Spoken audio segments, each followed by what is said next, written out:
આજે જામનગરમાં ખગોળ વિજ્ઞાન પ્રેમીઓ માટે એક અદ્ભુત અને દુર્લભ ખગોળીય નજારો જોવા મળ્યો છે। ઝીરો શેડો ડે એટલે કે પડછાયા વિનાનો દિવસ નિમિત્તે શહેરના પ્રદર્શન ગ્રાઉન્ડ ખાતે ખાસ જીવંત નિદર્શનનું આયોજન કરવામાં આવ્યું હતું।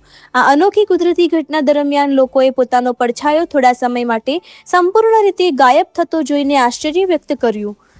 ગુજકોસ્ટ ગાંધીનગર પ્રેરિત અને એમડી મહેતા જિલ્લા વિજ્ઞાન કેન્દ્ર ધ્રોલ, ખગોળ મંડળ જામનગર તથા રનતાળી ગ્રુપના સંયુક્ત પ્રયાસથી આ કાર્યક્રમ યોજાયો હતો।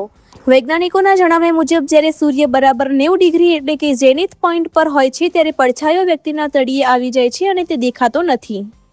ડૉક્ટર સંજય પંડ્યા, ગુજકોસ્ટ ગાંધીનગર પ્રેરિત અને એમડી મહેતા એજ્યુકેશન ટ્રસ્ટ સંચાલિત શ્રી એમડી મહેતા જિલ્લા વિજ્ઞાન કેન્દ્ર ધ્રોળ, રંગતાળી ગ્રુપ જામનગર અને ખગોળ મંડળ જામનગરના સંયુક્ત ઉપક્રમે આજ રોજ આપણે ઝીરો શેડો ડેનું આયોજન કરવામાં આવેલું છે।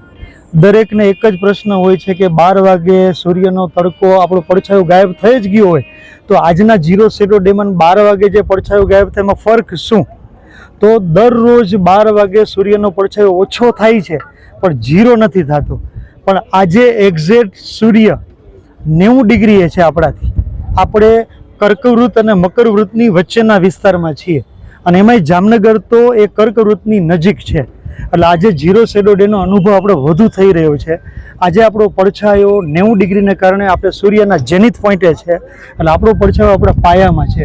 આ જે નળાકાર છે ને એ રિંગ જેવો દેખાય, કોઈ લંબઘન છે એ સરસ મજાનો ગોળ દેખાય અને જે લંબઘન ચોરસમાં આવી જાય તો આવી ઘટના ઝીરો શેડો ડેને કારણે થાય છે।